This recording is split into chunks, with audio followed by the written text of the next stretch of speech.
You got what you wanted. So why does it feel like you lost everything? There's a moment, and I need you to really hear this. There's a moment that no one warns you about. It comes after the victory, after the applause, after the email that says congratulations. It comes when you put your phone down, look around the room, and realize there's no one left to call. No one who would understand what this moment was supposed to mean. Today, I'm going to tell you about a woman named Meera, who won the biggest battle of her career. And I'm going to tell you about a warrior 5,000 years ago who stood on the edge of the greatest victory in history. Both of them asked the same devastating question. And by the end of this video, that question is going to haunt you, because you've probably been avoiding it your whole life. But first, let me ask you something. You've been chasing something, a goal, a position, a milestone, and you've told yourself that once you get it, once you finally get it, everything will make sense. The sacrifices will be worth it. The missed dinners, the broken promises, the friendships you let fade, all of it will be justified by that one moment of triumph. But lately, something's shifted. You got the thing, or you're close to getting it, and instead of excitement, there's this strange hollow feeling in your chest. You scroll through your contacts and realize the people you used to talk to every day, you haven't spoken to them in months, maybe years. You won an argument with someone you loved, and they stopped calling. You chose work over a family gathering again, and now they've stopped inviting you. And the worst part? You can't even explain why it hurts, because on paper, everything looks perfect. If that's you right now, stay with me, because this one's for you. Meera was 32 when she got the call. Vice President of Product, the youngest in the company's history. She'd spent 4 years clawing her way to this moment, pulling 16-hour days, volunteering for every impossible project, proving herself in rooms where no one thought she belonged. And she'd won. But the night she got the news, she sat in her car in the office parking lot for 45 minutes. She didn't go inside to celebrate. She didn't post on LinkedIn. She just sat there, staring at her phone, her thumb hovering over a contact she hadn't called in 11 months, her mother.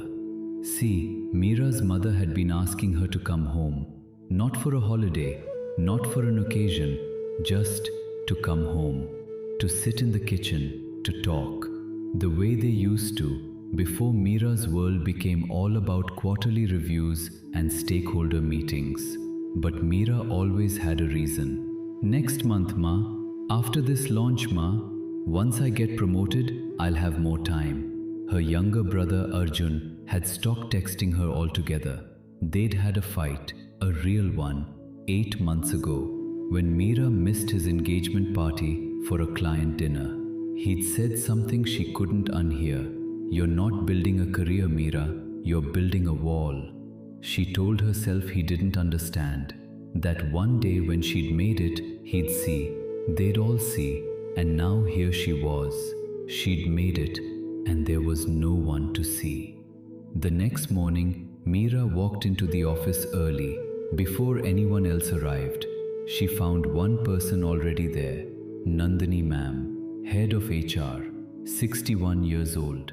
One of those people who never raised her voice, but somehow commanded every room she entered. Nandini had a cup of chai waiting, as if she'd known Meera would come. "Congratulations," she said, but not the way everyone else said it. Not with excitement, with tenderness, almost sadness. Meera sat down and, without meaning to, started talking about her mother, about Arjun, about the hollow space inside her chest that wouldn't go away. Nandini listened. For a long time she just listened. Then she leaned forward and said something that cracked Meera wide open. Let me ask you a question, Meera. The kingdom you just won, who did you win it for? Meera blinked. For myself, for my future. Really? Think again. When you first started dreaming about this, when you were 23 and wide-eyed and hungry, who were you imagining in the audience? Whose pride were you trying to earn? Whose eyes were you trying to light up? And Meera knew the answer. She'd always known. It was her mother's face, her brother's voice. It was Sunday lunches and family jokes and the warmth of being seen by people who loved her before she had a title. Nandini's voice dropped low. There is an ancient verse that says, "What use is a kingdom? What use is pleasure? What use is even life itself, if the people for whom you desired all of it are no longer by your side?" You haven't just been working hard, Meera. You've been at war, and in the process of winning, you've placed the people you love on the other side of the battlefield. And now you're asking yourself the same question that a warrior asked 5,000 years ago, standing on the bloodiest field in history. She paused. Do you want to hear what he said? Now hear the original Sanskrit. These are the words of Arjuna, spoken to Lord Krishna on the battlefield of Kurukshetra in the first chapter of the Bhagavad Gita. Listen to them not as ancient text, but as the cry of a human heart in crisis. Nimittani cha pashyami, viparitani keshava, na cha shreyonu pashyami, hatva swajan ahave. Na kankshe vijayam Krishna, na cha rajyam sukhani cha. Kim no rajyen govinda, kim bhogair jiviten va. Yesha marthe kankshitam, no rajyam bhoga sukhani cha. Ta ime avasthita yuddhe, pranans tyaktva dhanani cha. Acharyaha pitarah, putras tathaiva cha pitamaha. Matulah shvashura, pautrah shalaha, sambandhinastatha. Etan hantumichhami, ghanatopi madhusudana. Api trailokya rajyasya heto, kim nu mahi krite. Here is what these sacred words mean.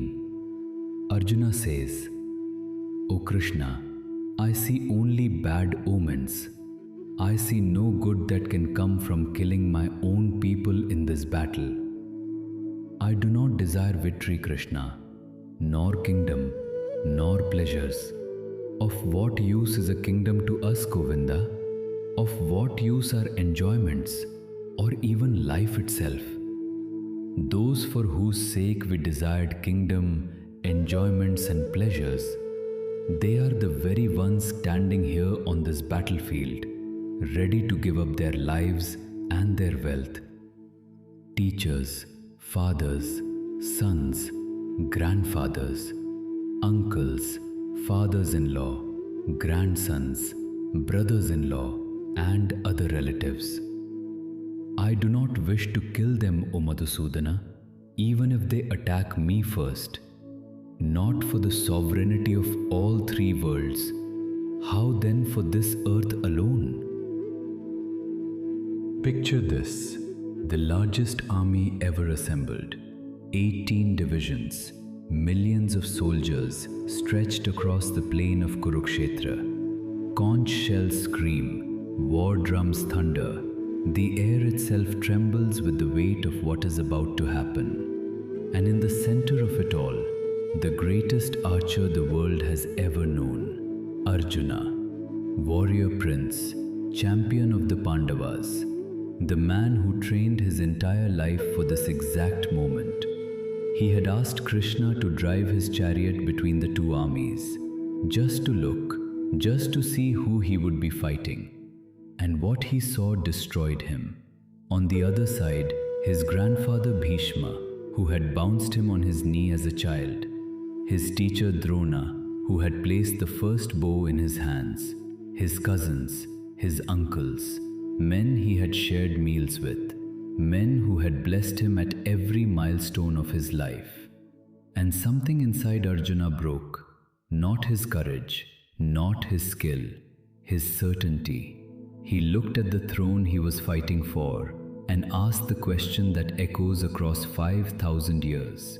If everyone I love is the price of this victory, then what exactly am I winning? That question, that exact question, is the same one sitting in Meera's chest in that parking lot. It's the same one that might be sitting in yours, right now. The battlefield changes, the weapons change, the war changes, but the question never does. Meera didn't resign. She didn't dramatically reject the promotion. This isn't that kind of story. But something did shift inside her. That night, she drove 2 hours to her mother's house. No phone call ahead, no plan. She just showed up at the door at 9 p.m. on a Tuesday. Her mother opened the door in her nightgown. And for a second, just a second, Meera saw it. The flicker of hurt in her mother's eyes. The months of unanswered calls. The pride swallowed. The worry hidden behind every, "I'm fine, beta." And then her mother did what mothers do. She pulled her inside and said, "Have you eaten?" They sat in the kitchen until 1 in the morning.